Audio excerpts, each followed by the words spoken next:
A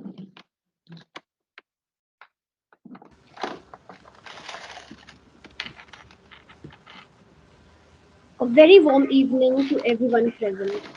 Before we begin the event, we wanted to run by a few set of instructions. Kindly keep your mics and cameras turned off unless asked otherwise. Accessing the share screen option is forbidden. Kindly help us in maintaining the decorum of the event. Hey Meesam, how have you been? Hello, Ifra. I'm good. What about you? Oh, I'm doing great. You know, Meesam, back when flocks of flamingos migrated to the Mumbai wetlands, I was interested to read more about them. So I came across this fun fact. Yeah, I'm listening. Okay, so flamingos aren't actually born pink. They are gray or white, and then they turn pink over the first couple of years of their lives because of the pigments found in the algae that they eat.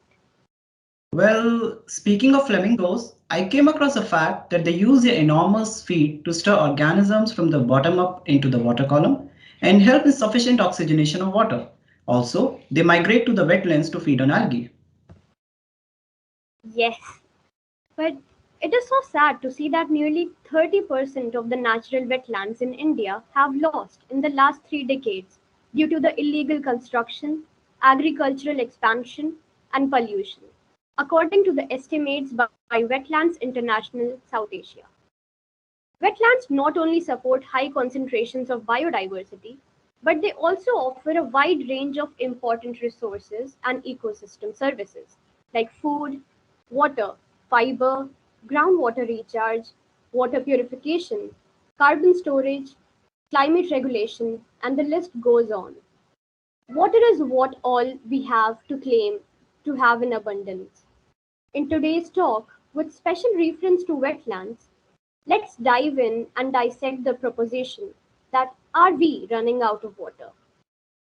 We request the convener of Aranya, Nature and Environment Society, Dr. Ratnum Kaul Wattal, to share her pearls of wisdom on the subject. Oh, thank you, Ifra. Ifra. Very good morning, good evening. On behalf of the organizing committee, I welcome my old colleague and mentor, Dr. Reeta Khosla, former colleagues, faculty members, and students to this platform. I was always impressed and inspired by Dr. Khosla's versatility on several fronts apart from academics. She was the green face of the college ever since the college shifted to present location till the day she superannuated from the college. Well, I don't know before that what happened, but she was there much before I joined this college. She was one of the initial coordinators of the course on environmental science much before university started AECC course in EVS. Her energy levels are absolutely amazing. A silent worker who never sought any appreciation, but was always there whenever, whoever required her contribution in the college life. She has her own very grounded way of expressing herself on matters of grave concern. It was therefore very pertinent to invite her to speak to our student members and impress upon them the need to be sensitive towards water. Not only water, water bodies and their conservation. So, as far as words of wisdom are concerned, they'll roll down from Dr. Khosla's herself. Without taking any further time, I would request the office bearers to take the program ahead. Thank you. Thank you, ma'am. Your words were inspiring, intriguing as always. We now have a speaker for the day, Dr. Reeta Khosla. Dr. Reeta has taught botany for 42 years, and her specialization subscribes to environment, genetics, and biotechnology. She has penned a book for environmental studies titled The Basics of Environmental Studies. The flora of Zakir Delhi College has been adored by ma'am in an illustration. She has been associated with NGOs working for the environment such as Center for Science and Environment, CSE, and Chintan. She's also a member of the Indo-American Forum of UNDP, working for environment and women empowerment, which is working on zero waste awareness. She was appointed as an advisor during the establishment of the museum in Sultanpur National Park in 2000 and Biodiversity Park in Gurgaon. She has given lectures on YouTube for the National Institute of Open Schooling on varied topics. At present, Dr. Reeta is giving consultancy for landscape designing and environment-friendly practices such as waste management, e-waste disposal, vermicomposting, and rainwater harvesting. Ma'am, we are eager to hear your thoughts and ideas.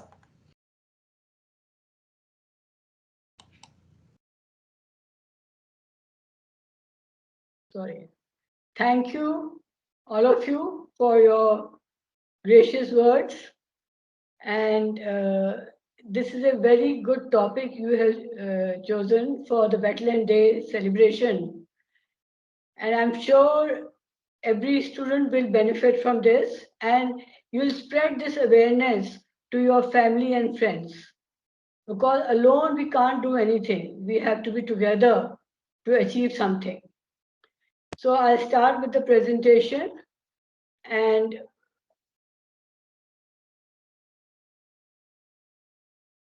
I have to wear my specs for that.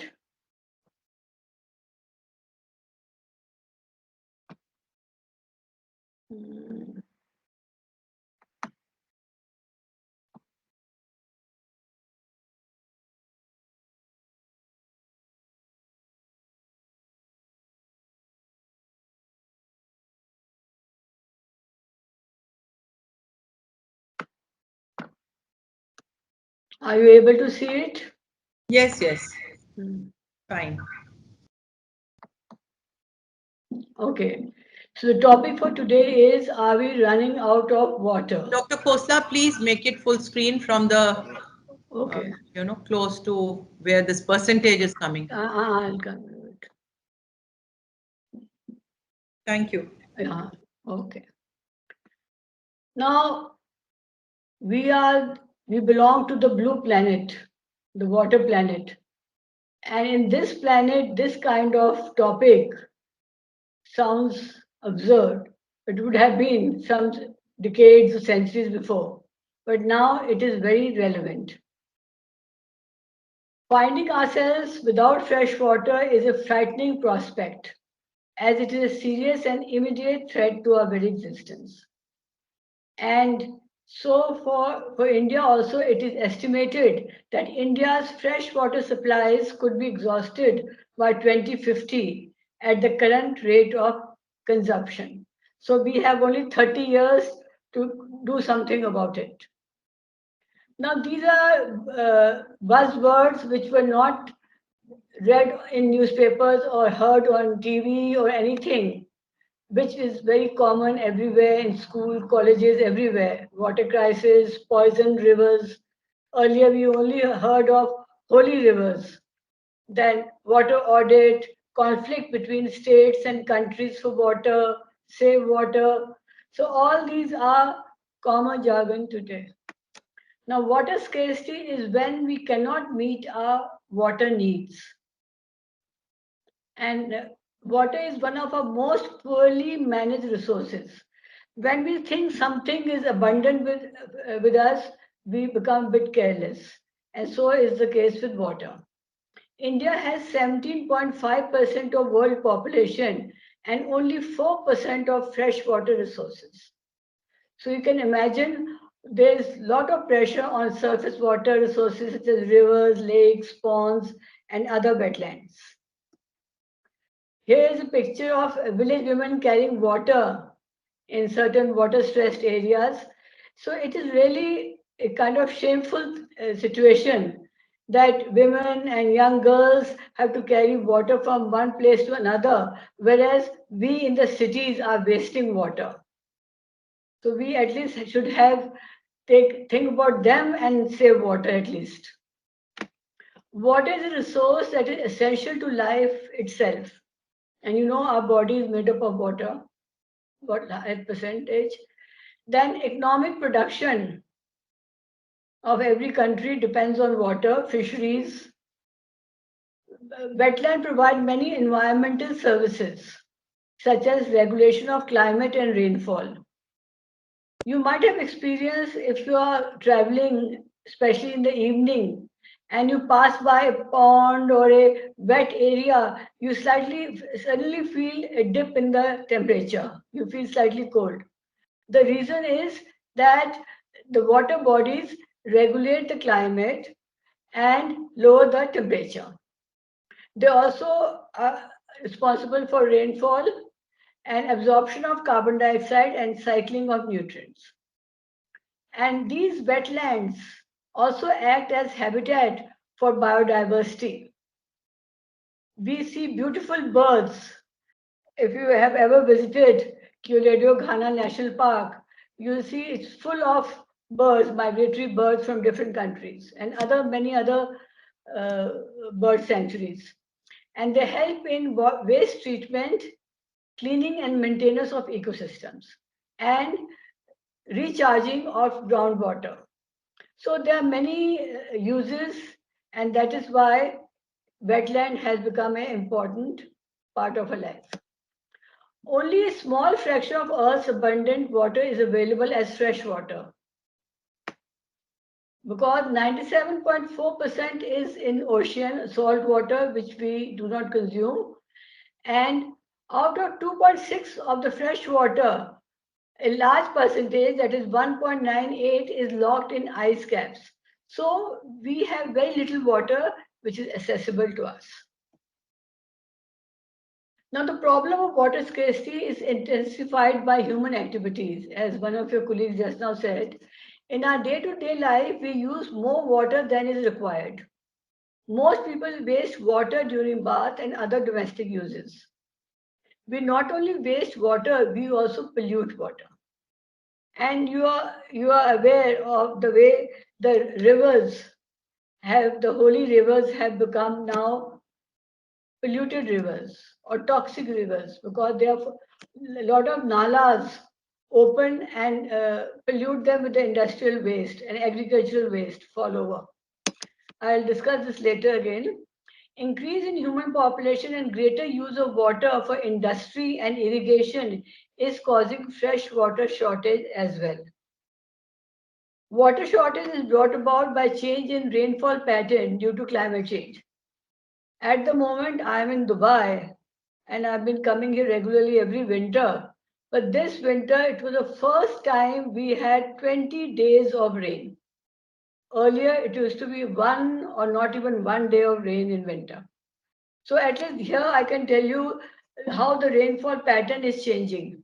And we are all are responsible because we are teasing our ecosystems. We are playing with our ecosystems.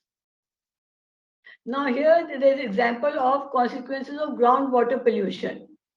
When water falls, it goes to landfills, seepage, and goes to the groundwater. And pesticides and fertilization from agriculture sector. So there are many poisonous substances going into groundwater and other water bodies also. And that is a reason for our bad health. Many times, many people have ill health and doctors are not able to diagnose what's the problem. Actually, the problem is not in the hand of the doctor, but it's the environment which is not clean.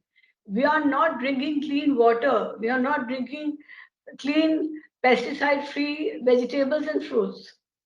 And that is the reason for many diseases, even infertility problem.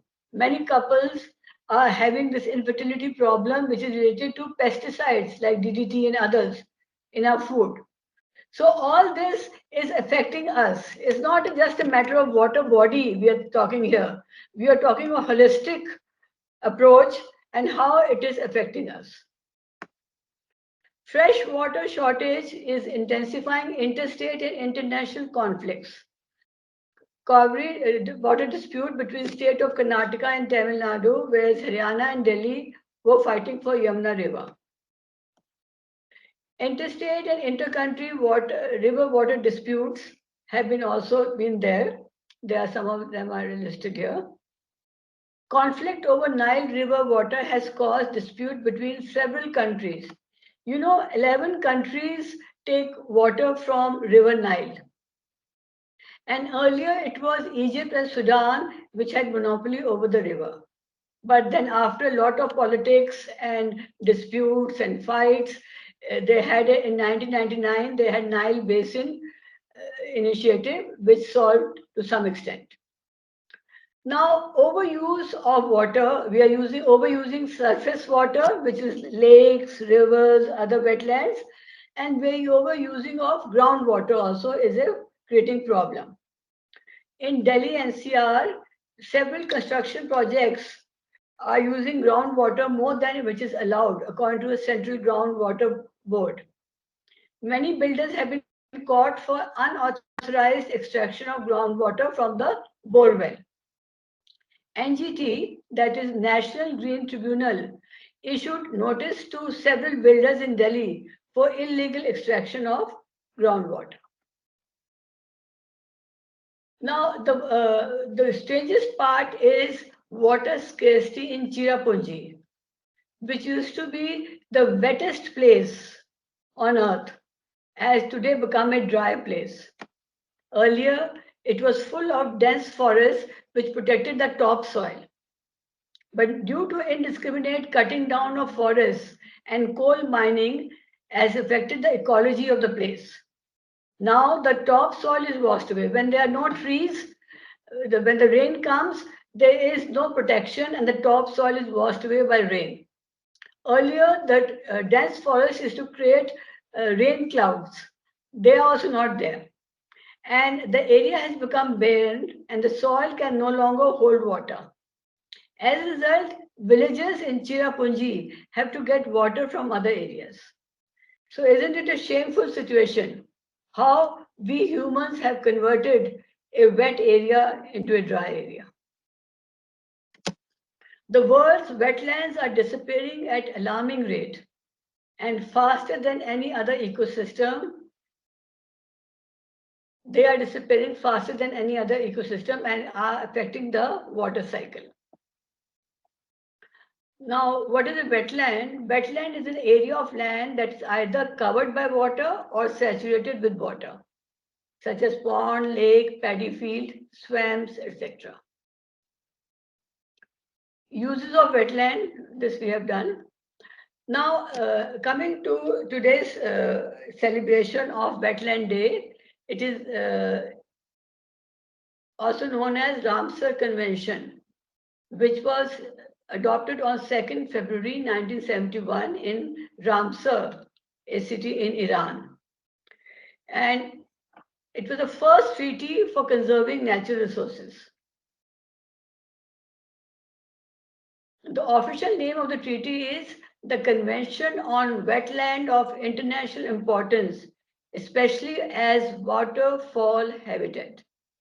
So how many birds are there gives an indication, or what is the diversity of plants in a wetlands gives a idea of the status of its position.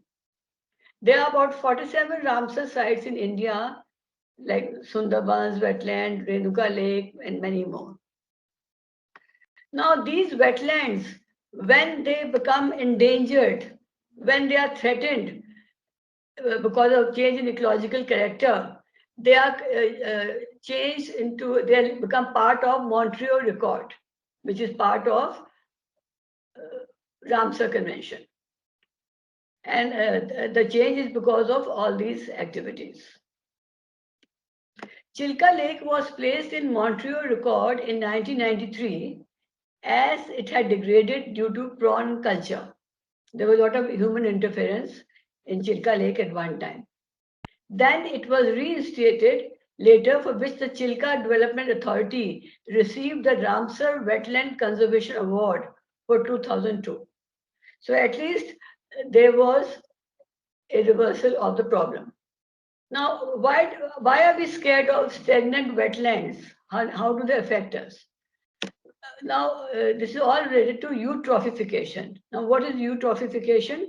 When there is overgrowth of plants or weeds, and when they die, the dead organic matter takes up lots of oxygen for decomposition. And this leads to deficiency of oxygen, and then that leads to death of animal bodies, fishes, etc. So eutrophication, we have to avoid eutrophication. That's why now many organizations, NGOs, and state governments are working on cleaning the lakes and rivers.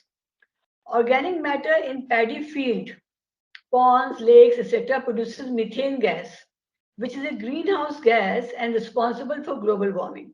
So you see how we are connected. This is a vicious cycle. On one side, you are growing paddy, it is producing methane gas, and this methane gas, being a greenhouse gas, is responsible for global warming.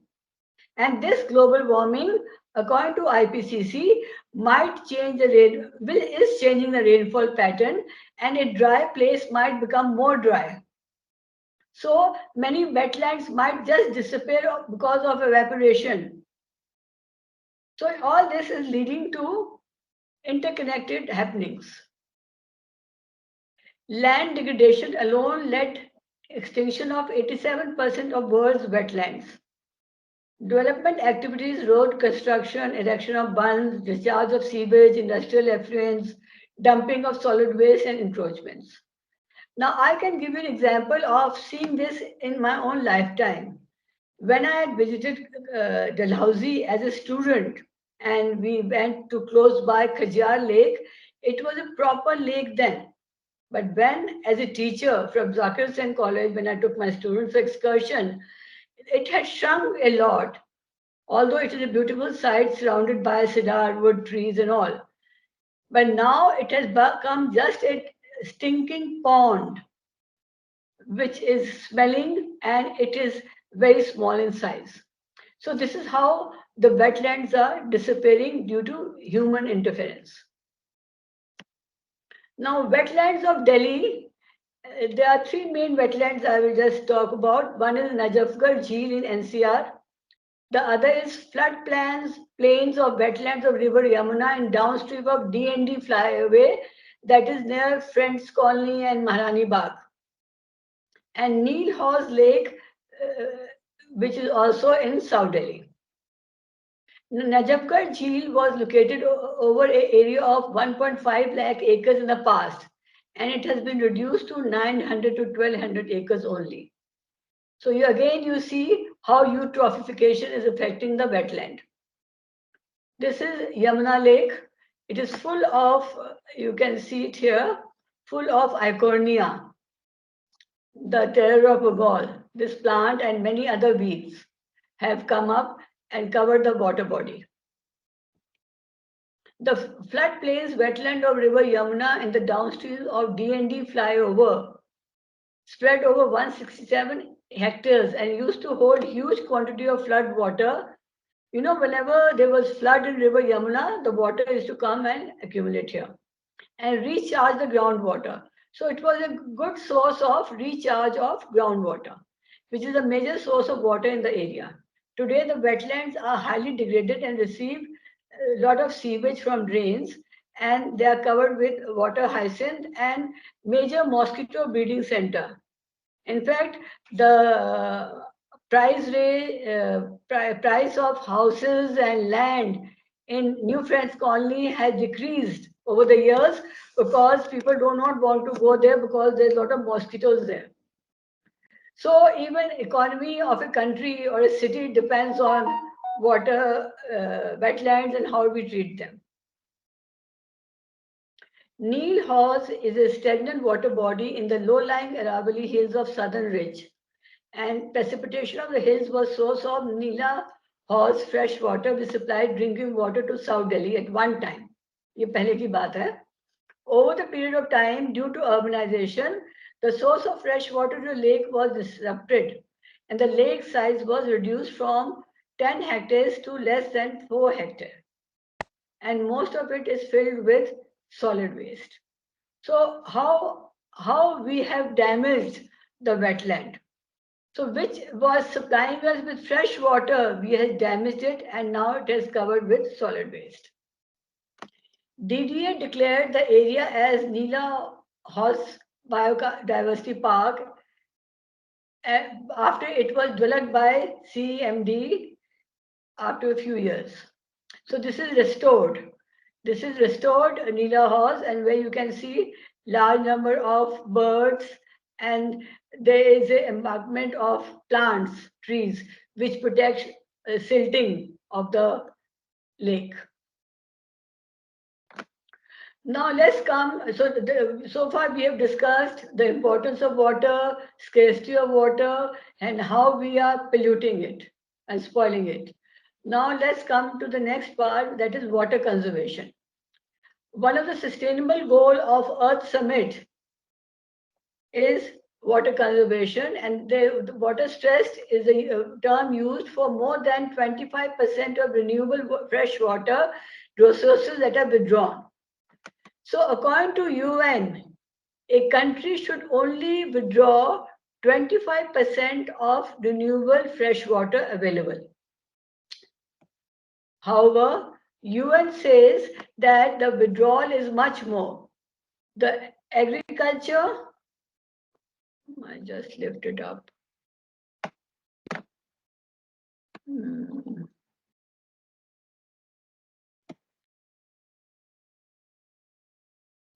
Agriculture absorbs, this one is blue, one is agriculture. It withdraws 72% because mainly we have now irrigated agriculture. 72% is absorbed by agriculture by UN. It must be varying from different countries, but it's the overall figure. 22% by household and 16% by the industries. So we have to see each sector where we can reduce the withdrawal of water. Water conservation strategies. Because of population increase and rapidly growing urban areas, we need to have water saving technologies, reuse of wastewater, which is also known as kacha pani. Many municipal gardens and big farmhouses, others, they get kacha pani, which is the reused wastewater, which is not good for drinking. Although I've seen Malis drinking from the pipes the same water, but they should be. They are good for irrigation because they have bit of organic matter also in them. And third is we should raise awareness about the urgency of reducing water consumption at all levels. And this is related to today's talk being held in Zakir Hussain Delhi College and you people listening to it. So you all should raise awareness at your own level for reducing water consumption. Like if you offer at home water to anyone who comes to your house, instead of filling the whole glass, you can give half a glass if it is in winters and people are not very thirsty. And many times during bath and washing garden or whatever places we are overusing the fresh water. Water conservation is the practice of using water efficiently to reduce unnecessary water usage. What is water auditing? You might have heard this is a term becoming popular these days. Water audits provides a way to make an inventory of all water uses in your premises and identify ways to increase water use efficiency. So as you have a water meter in your house, you also have electricity meter. So every beginning of the month, you can read the water meter and see what is the reading. And after a week or after a month, you again see and you come to know amount of water which has come to your house. Because in cities, there is no other source of water except for other than rainwater. Who initiated water auditing in India? It was done in December 2005 by Central Water Commission and Central Groundwater Board. So they took the initiative in this regard and issued guidelines for water auditing projects. Now, I have to tell you something interesting. This is about which industries are taking lot of water. You know, bottling industries like Pepsi, Coke, then beer, breweries for making beer. So these industries take lot of water from the environment. So they have been told by the government of India that you have to return the same amount of water back to the environment. Now, how do they return back to the environment? I'll come to that. So there was an audit done by Deloitte in 2009, and they said Pepsi achieved positive water balance by recharging 6 billion and using only 5.17 liters of water for bottling of Pepsi, and showed net saving of 836 liters of water. So this was their report. And they said how do they maintain the water balance or achieve positive balance? In agriculture, they substitute transplanting of paddy with direct seedling technology. As I told you earlier, paddy is a wetland, and which is being now recognized as producing a lot of methane. So it is bad for climate change, and it uses a lot of water. So direct seeding is a biotechnological method where you directly, in a small area, you directly create seedlings of rice and then transplant them in soil. Because the younger stage, earlier stage, they need water. Later, they can grow with less water. Then construction of check dams and recharge ponds. So this is also done by the Pepsi companies, and rain or roof water harvesting. So they are supposed to do all this. So I'll just tell you an incident. Please don't quote me anywhere, and I am not going to take any names. But I was invited by a bottling company for giving them a certificate that they are using all these three techniques. And they have a pond in their premises, and they are returning, as the earlier example I gave you, they are returning water into the environment. But when I went, I with along with my other UNDP colleagues, when we went there, we found that there was no roof water harvesting system. We kept telling them, please show us where it is. There was no. There was a pond for sure, but it was not getting any water from anywhere. It was just drying up. And there was no paddy seedling technology anywhere. So they tried to host us by giving us good food, taking us to a restaurant and all that. But we could see through them that they were just trying to use us for giving them a certificate that they are giving money, water back to the environment. So we have to be very truthful when we are playing with environment, because it can affect our lives in different ways. This is also the opinion of Sunita Narayan, the director of Center for Science and Environment. She said for PepsiCo, she would like to see companies achieve positive water balance, but this must happen within the factory's compounds. So she was also apprehensive of this uh, behavior by the companies. Now, you can also do water auditing in your homes. A household water audit involves calculating your water use and identify simple ways for reducing water loss in your home by saving money and otherwise also unnecessarily water used.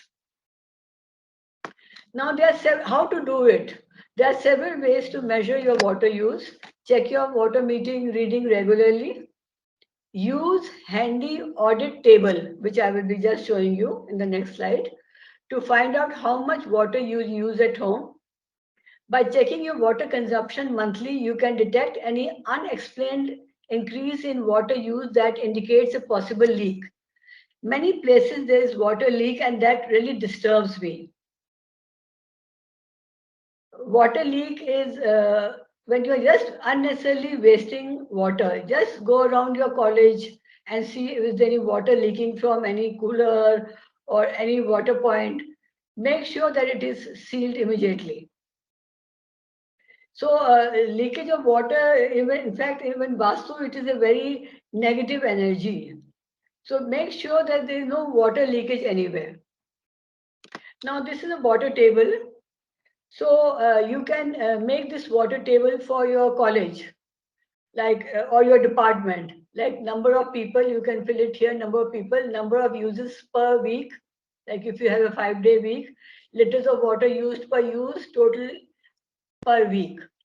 So how much is used? Like this is for home, like shower is there, toilet, shower, bath, teeth cleaning, shaving, washing, drinking, washing dishes. All these are for home, but you can change it slightly and make it for your college also. So make a audit table like that, and school and college water audit has been developed to assist students and teachers to identify existing services, appliances, and infrastructure that consume water.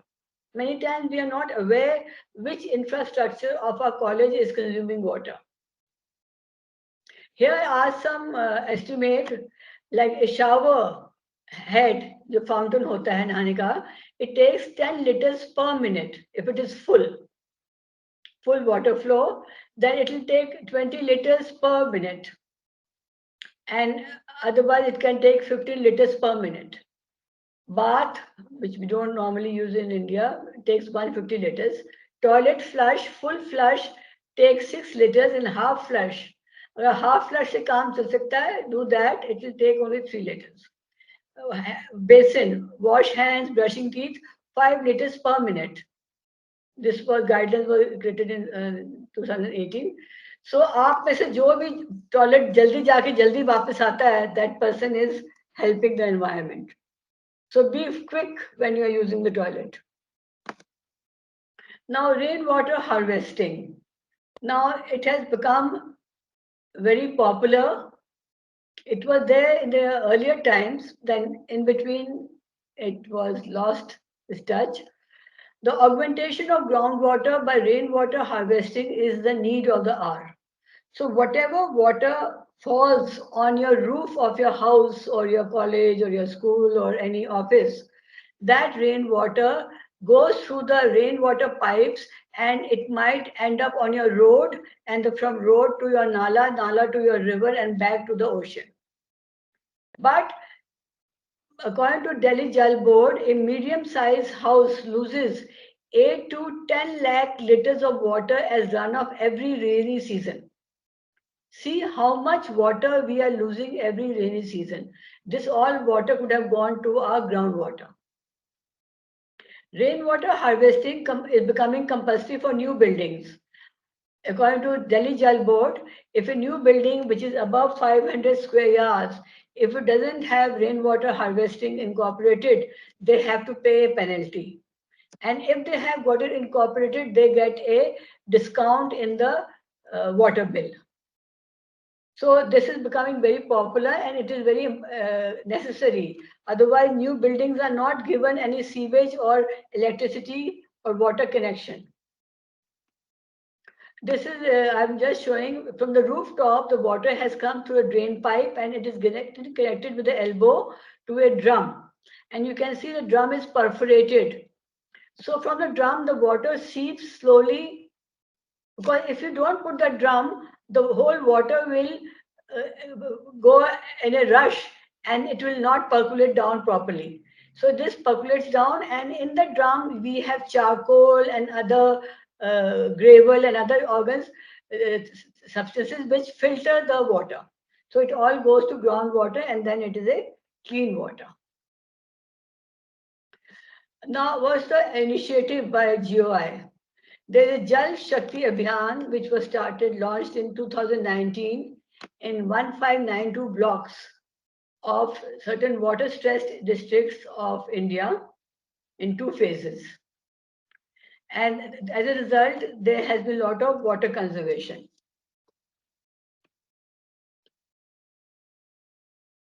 Now, it has used many initiatives like watershed, then afforestation, restoration of ponds, and usage of wastewater.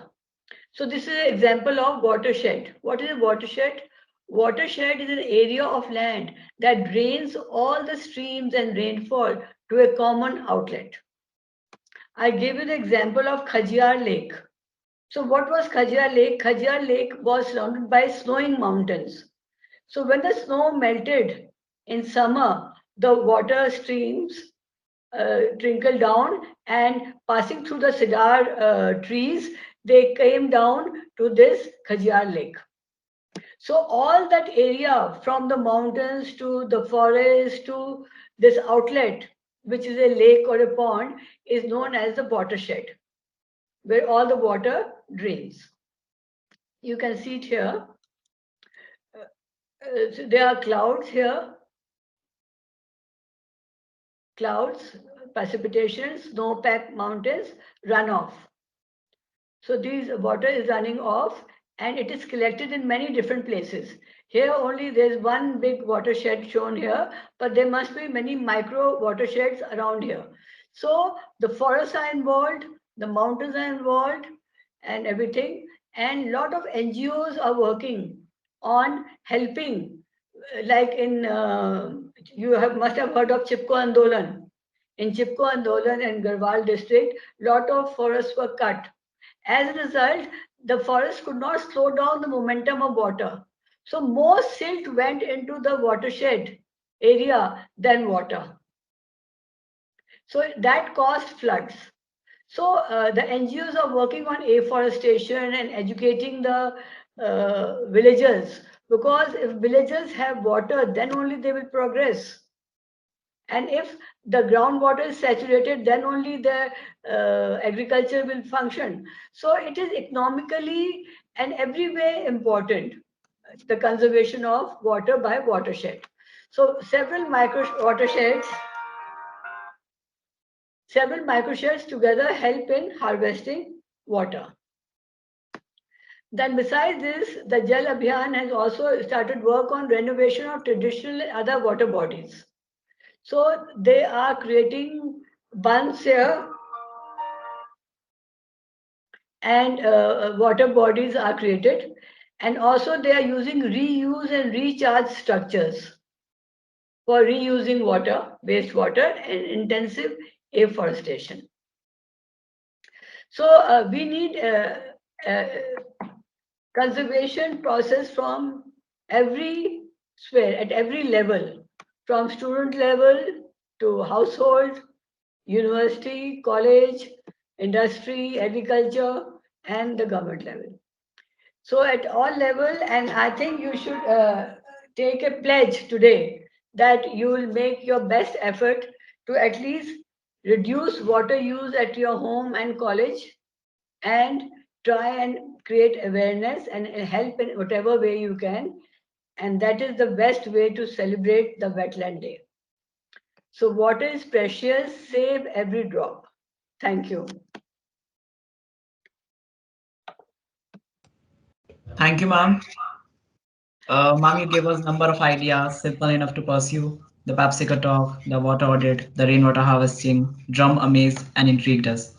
Now, ma'am, we have received an ample number of questions and queries from our audience, and we would love it if you answer them. Sure. Yes, ma'am. I hope I don't overstep the time. I was going fast. I wasn't sure about the time. I didn't keep a note. Ma'am, that's absolutely 40, yeah. Okay.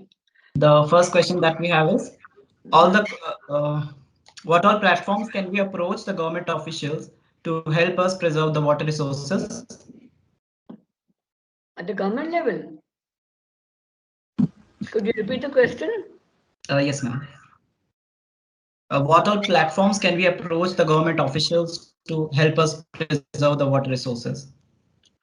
Like there is in Jhandewalan, there is a office of for rainwater harvesting, and every in South Delhi we have near Greater Clash we have an office. So there are many offices where you can go to them and talk to them how they can help you in your house. give you a guideline. In fact, they have a booklet which they give you for free, and that booklet tells you everything about rainwater harvesting. So one is this: you can they are very comfortable to talk to. They are easily accessible, those people. So either you can go to Jhandewala or any place near to your wherever you live or your colleges. And then even Delhi Jal Board, you can assess them because they also help in lot of ways in saving water. So these two places are easily approachable. Okay, thank you, ma'am. I really hope that answers the question. Thank you so much, ma'am. It was so insightful for you. So here's another question for you from the members' side. Rural areas house a number of wetlands, but they aren't subscribed to any preferable advantages. How can it contribute to the rural economy? I've just explained in watershed that that is for rural economy because when there's water in the village, then their agriculture will progress. If the watershed is full of muck and it is no longer giving them water, the buffaloes have bath there, they use the water bodies for many other features, the habitat, the biodiversity flourishes there. So it is very important. That's why in earlier times, every village used to have a pond, not one pond, several ponds and wells, because they are source of water to the village and it is necessary for the agriculture. And if in the watershed area, it is made sure that there's enough water in the groundwater. So they use hand pumps, so it helps in the rural economy. And that is why in Chipko Andolan, Gora Devi and other people fought. The women fought more than the men because women को आपने देखा वो बटके सिर में रख के लेके आ रहे हैं. So they are the ones who suffer the most because of negligence of others. So it is very important for social economy of the village to have good water wetlands. Um, Thank you, ma'am. I think we have another question. Just take up this question. It says that statistics reveal we have depleted the resources more than can ever replenish. Is there no scope of reversing the scenario? No. Let's not be pessimistic. There is a lot of scope to reverse the thing, and that is why we are sitting here today. But one person or one NGO or one country cannot do it. It has to be, they say, think globally, act locally. So we have to act at the local level. So, and that will happen if everyone is made aware of. तभी electricity इसका water bill was earlier, the rate has increased, then Kejriwal has reduced it and made it very cheap. So senior citizens like me, I don't get water bill, but that is not right. Uh, Although this, I won't say it is wrong also, but at least when water bill was high, people were more cautious. So without government putting any pressure on us, we should be aware ourselves only and try as much water we can save.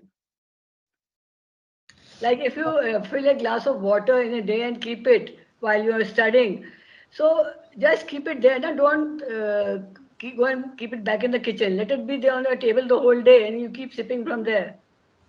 So there are many ways. If you become aware, and you can then share with your friends also. You can even have a quiz on this. How I'm saving water every day. So self-awareness is very important. Without that, nothing will be reversed. Although like climate change, people are working since 1997 on Kyoto Protocol and other things, but nothing much happened unless each one of us takes care. सबको diesel car चाहिए, सबको वो चीजें करनी है which are not friendly to the environment, then how it will be reversed?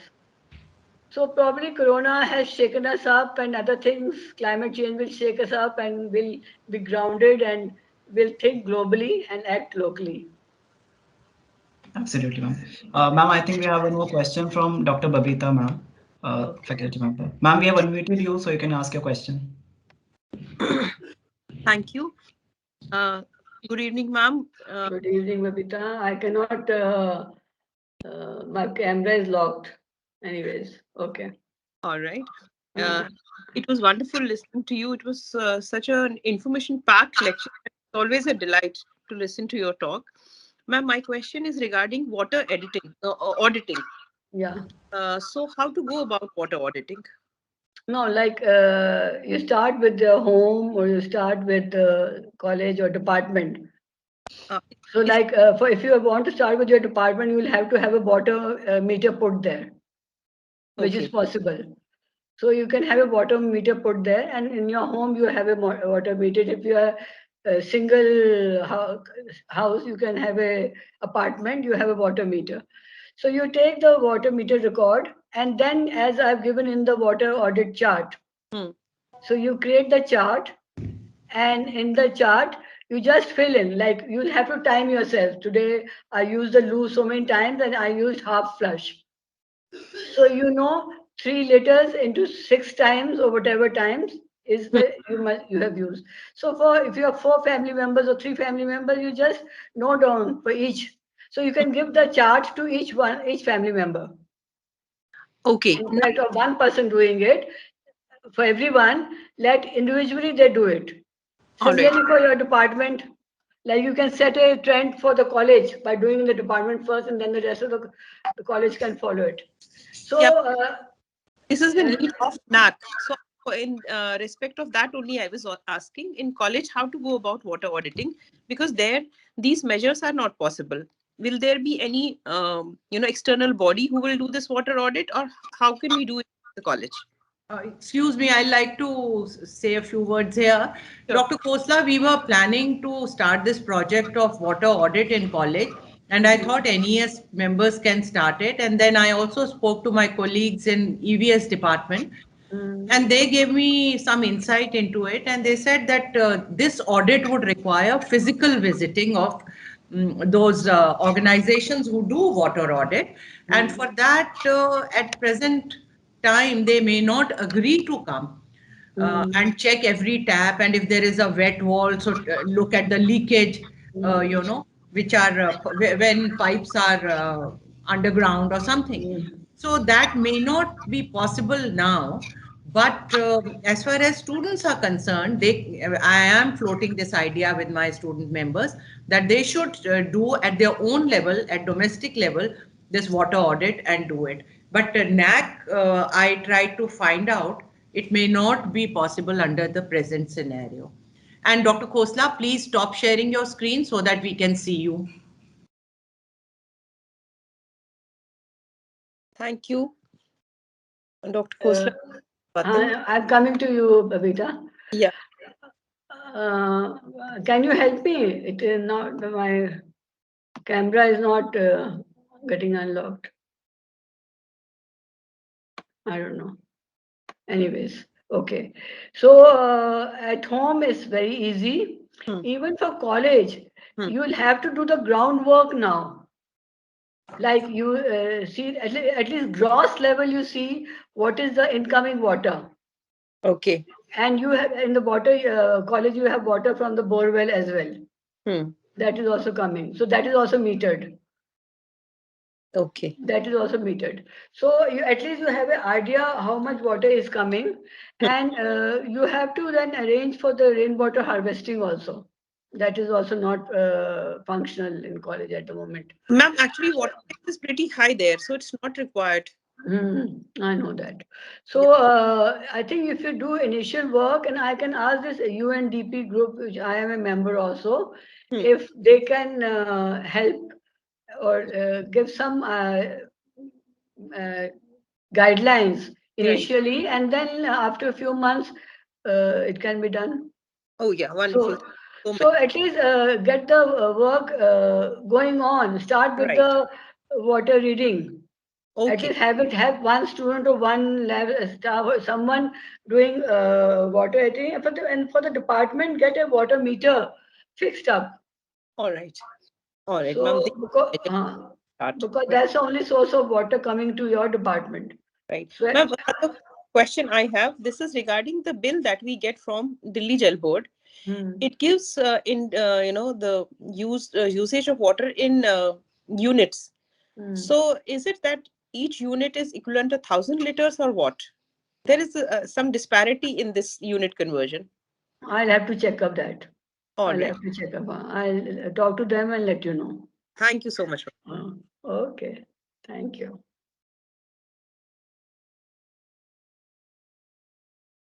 Dr. Khosla, I once again request you to please stop presenting because this program is being recorded and we can't see your face. Okay.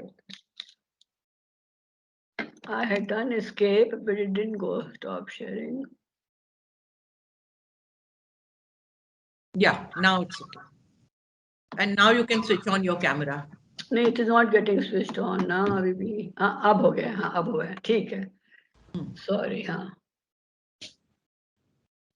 Yeah, now you can see. Okay. So I hope some students were able to get hooked to the idea of water auditing.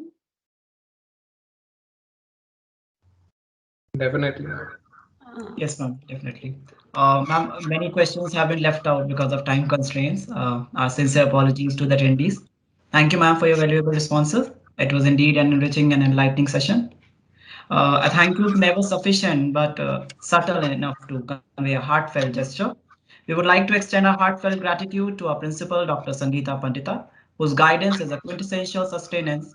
Dr. Reeta Khosla, we are grateful and obliged to you for inspiring words. Our convener Dr. Ratnum Kaul, thank you, ma'am, for always uplifting our spirit. Our college administration, which is always ahead in providing us a platform to organize and attend events of such aura. Different teams under the umbrella of Aranya, namely the event organizing committee, the graphics team, the social media team, and many more behind the scene heroes have truly stood up as a manner of strength. A thank you to all our members for joining us on this session. Aranya thrives because of you. Thank you. Yes, carry on. Gratitude is a divine emotion. To hear an eminent personality like you, ma'am, it was indeed a matter of great pleasure and distinct honor. I would now like to call upon Arnab to present a memoir of our respect on behalf of all of us.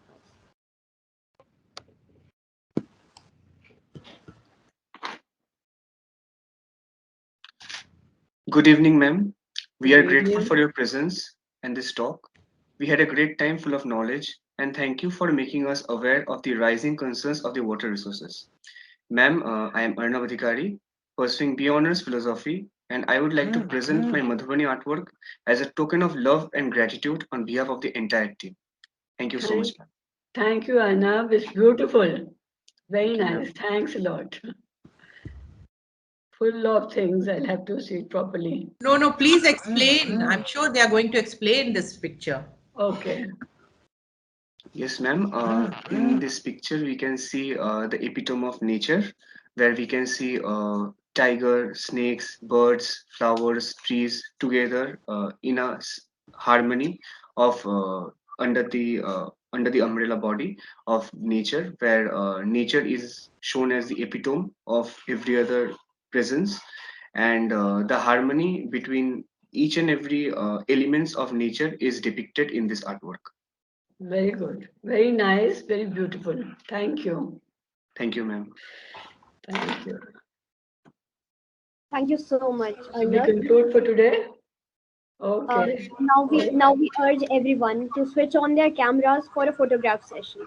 Let's capture this moment in our hearts forever.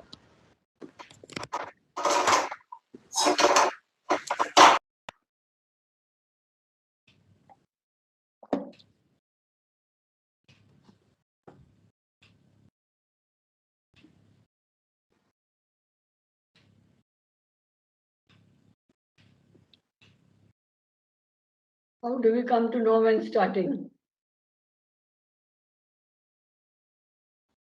You keep smiling, Dr. Khosla. Okay.